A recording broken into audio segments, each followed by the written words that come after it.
Hello and welcome to Walk the Talk.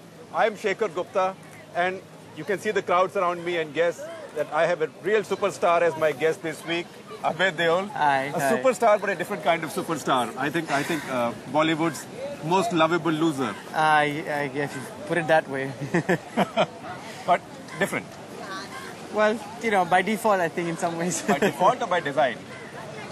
I just chose to do what I wanted to do. I think in this industry, it's a little hard to keep your individuality through. And I think having stuck to that, it's just, in that sense, by default, different. But in that sense, it's also by design, because if it was by default, your default personality was a Deol. Yeah. Yeah, there is a design to it. I was very sure that I wanted to do things that I was comfortable doing, plus work more on originality as opposed to following trends, repeating what formula is, that kind of stuff. And so in that sense, there was a design, yeah. So how did it start? It did start with a romantic movie that was made within the family in a way. Yeah, there was. Sochanatha, which is a romantic comedy. And I think that, I personally thought even back then that that's a good way to start. You want to enter this industry, confirm in some ways, I suppose. And romantic comedies are not that hard to sell. It had the songs, you know, it's supposed to make you feel good. So that was the plan. But even that was a bit unlike your cousins. And, yes. And your favorite uncle. Yes, it was. And yeah, it didn't have to conform. My brother produced that film and he didn't feel that I had to conform to anything. It's interesting you say my brother, not my cousin. Well, yeah, because we're a joint family, and in fact, even my uncle, my Tayaji, I call him Dad, actually, because I grew up in the same house. If you call him uncle or Tayaji, he's unhappy.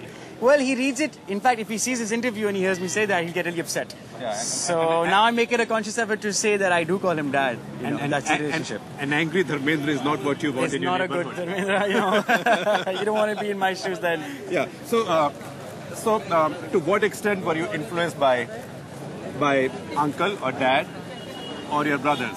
Well, a lot, because I grew up with them. I grew up in this industry. I've seen, you know, fame up close in many ways. I've tried to learn from their experiences. Obviously, you only learn from your own.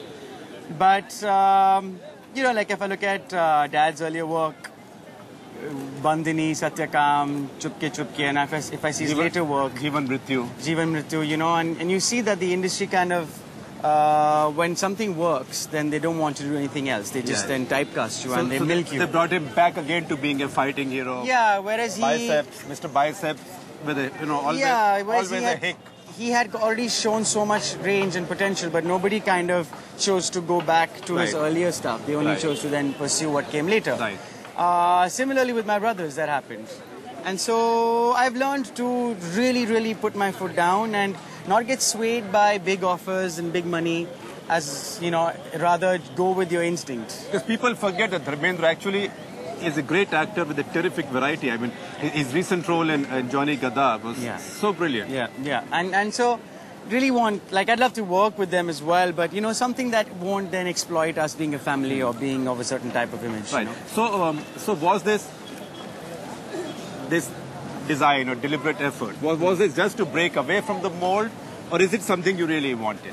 It's something I really wanted. It wasn't so much about breaking away from the mold as much as it was about, I love making movies. It was about pursuing stuff that I was passionate about, that I enjoyed doing, you know.